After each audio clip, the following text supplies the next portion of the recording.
Ethereum Name Service. So this project has had immense success since its launch. They've had celeb involvement. They're now possibly going to be launching their own layer 2.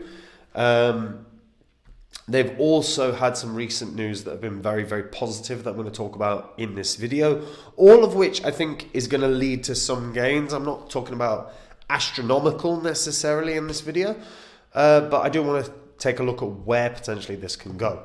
Before I get into it though, guys, if you're new here and you don't know what this spreadsheet is, it shows the first 26 coins that I actually did videos about on the channel.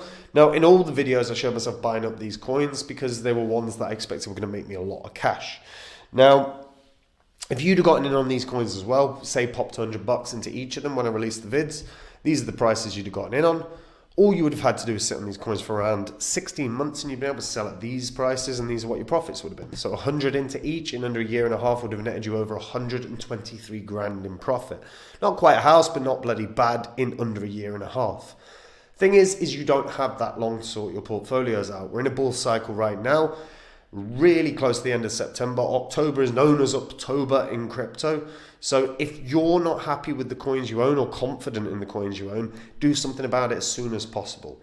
Get onto copymycrypto.com, have a look at what my members have earned. This is the site I run where I share with all my members my entire portfolio. Whenever I'm ready to buy or sell any crypto, I will tell my members the crypto that I'm going to buy or sell, the price I'm going to do it at. So my members can copy along, make the exact same profit as me, except they don't have any work to do.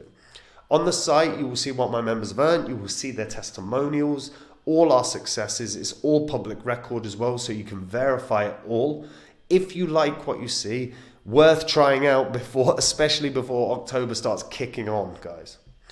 Now, Ethereum Name Service. So the whole premise of this is a very clever premise. Look, we are clearly transitioning into a new kind of internet.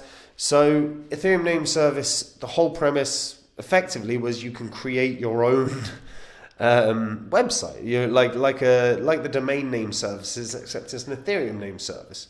And on top of that, obviously, this has the benefit of converting human readable Ethereum name addresses like john.eth into the machine readable ones you see on MetaMask all the time.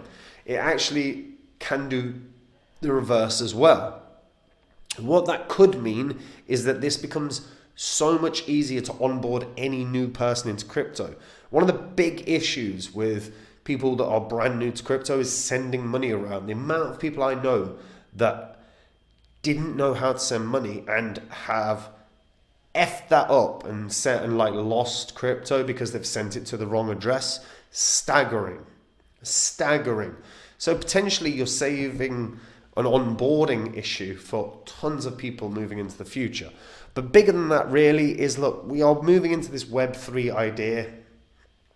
We're kind of there now. ENS domains are clearly something that has been for the past year or so, not even past year, past 3 years, really garnering some interest. Founders of Ethereum Name Service are basically people that were all parts of the Ethereum Foundation to some degree. Lead developer is Nick Johnson, software engineer who had previously worked at Google and the Ethereum Foundation. They also had several people for their multi-sig route. So you had Sergey Nazarov from Chainlink, Dan Finley from MetaMask, Taylor Monahan from MyCrypto, Aaron Fisher from Colony, Jason Carver and Matt Swend from Ethereum Foundation. ENS has no investors. It is supported by the Ethereum Foundation, Binance X, Chainlink, Ethereum Classic Labs, and Protocol Labs. Now, recently, they proposed back in May that they could do a complete architectural redesign that would actually turn the network into a layer 2 blockchain. The proposed dubbed ENS version 2 will overhaul the project's registry system as part of the transformation into a layer 2, which is an auxiliary network that provides cheaper transaction fees that can be settled to the base blockchain, which is Ethereum.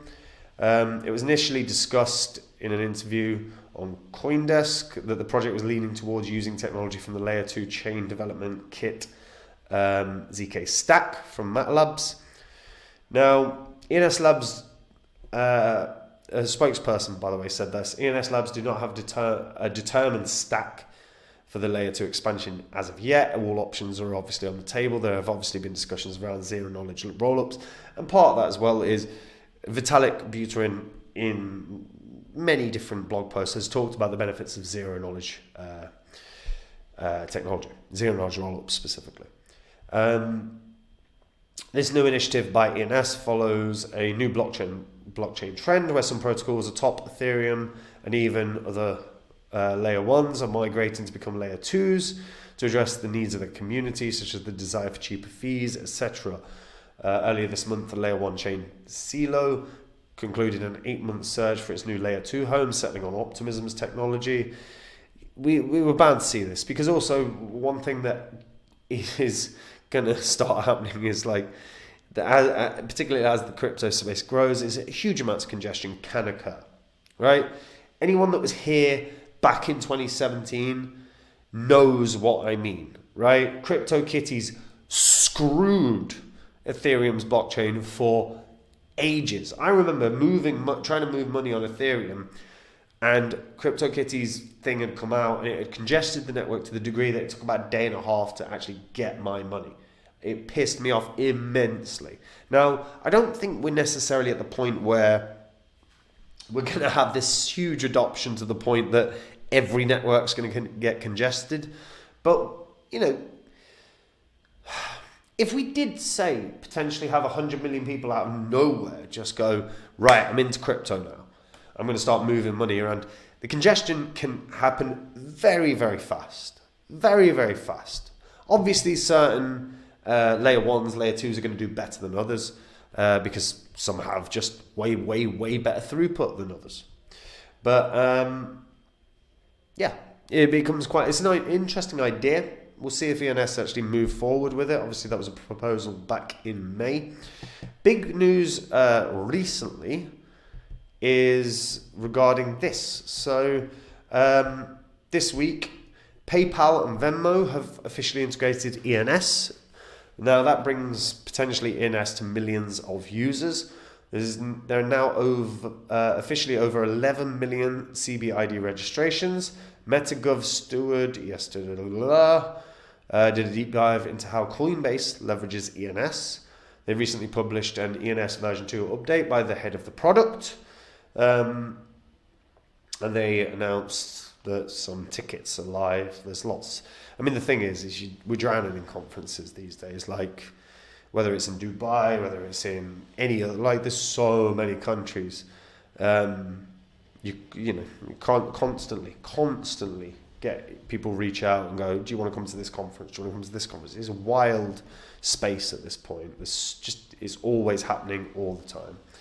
ENS itself, they're talking about being welcome to the new internet. They talk about the fact that, this is basically trying to push the Web3 ideology.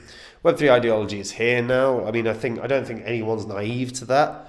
The reality is that actually I think the biggest positive of ENS is effectively that if they can reverse engineer, the fact that they can reverse engineer one of those long ass chain addresses to, I don't know, John.eth, James, Crypto James, John.eth, whatever, right?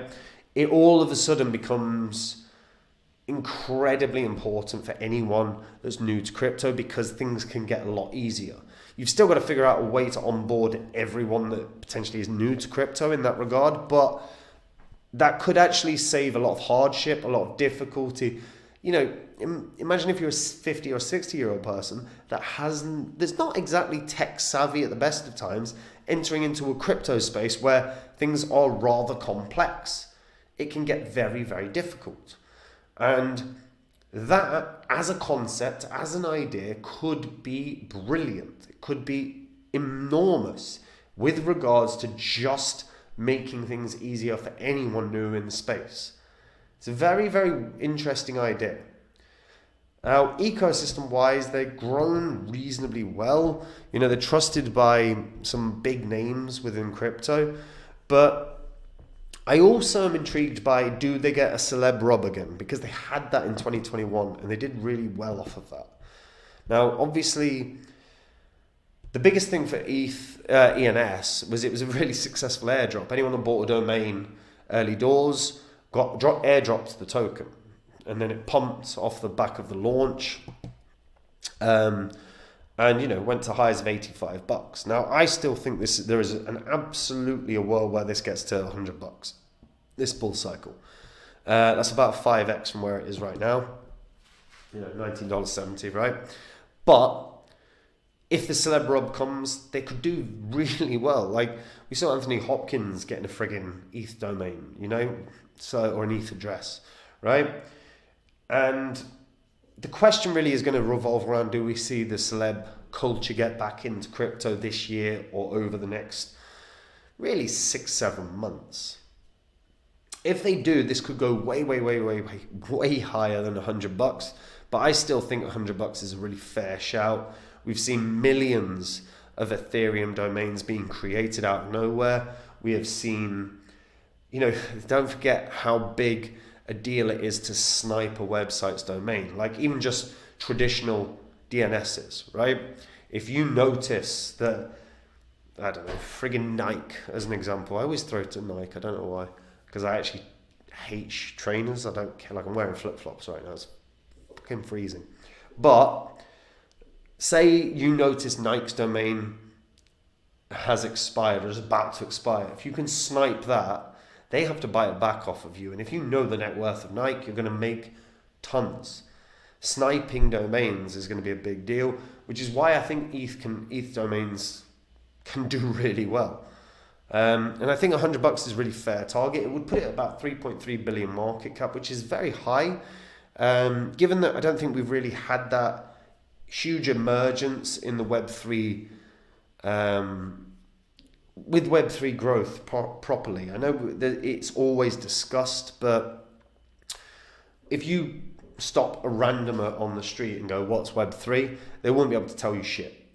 So that's quite interesting in that regard. But I do think $100, I think a new all-time high can comfortably come in for this, just off of the basis that I think, again, we're going to see a new emergence of sniping. I think we're going to see a new emergence of excitement around Web3 this year yet again.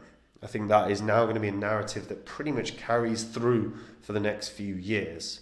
And all it needs is one or two big companies to get a .eth domain, and all of a sudden everyone starts FOMOing into ENS. So, interesting idea. I'm not sure though, because a celeb rub and this could go way higher. So, intriguing. Do you think we're going to see a Web3 sign a boom this year? Do you think we're going to see a celeb rush back into crypto, or do you think it's going to be kind of a quieter one? Where do you stand? Let me know in the comments. And guys, look, we're in a bull cycle right now. If you're happy with your crypto holdings, well done. If you're not happy with your crypto holdings, if you're not confident in the coins that you own, it really is time to do something about it. October is known as Uptober for a reason. Get onto copymycrypto.com. That's the site I run where I share my portfolio with my members. Whenever I'm ready to buy or sell any crypto, I will tell my members the crypto that I'm going to buy or sell and the price I'm going to do it at. My members can copy along exactly, meaning there's no work for them at all. They make the same profit as me. On the site, you will see what my members have earned. You will see the successes we have had. You can read their testimonials. Every single thing on the site is public record, so you can verify it all online. And if you like what you see, you should try it out, because again, October is set to be an amazing month. This month we had rate cuts, which is always a catalyst. We've also had China start printing money. There is going to be more money flowing, particularly in America as well. There's been money printing in America. The more money that gets printed, the more it flows into risk assets. Crypto is risk assets. And if you're holding the wrong cryptos, you're just going to watch everyone else making money while you don't, which is a crappy position to be in. And if, again, you're not confident, read through copymycrypto.com. If you like what you see, try it out, guys. And that is it from me. I will see you in the next vid. Bye-bye.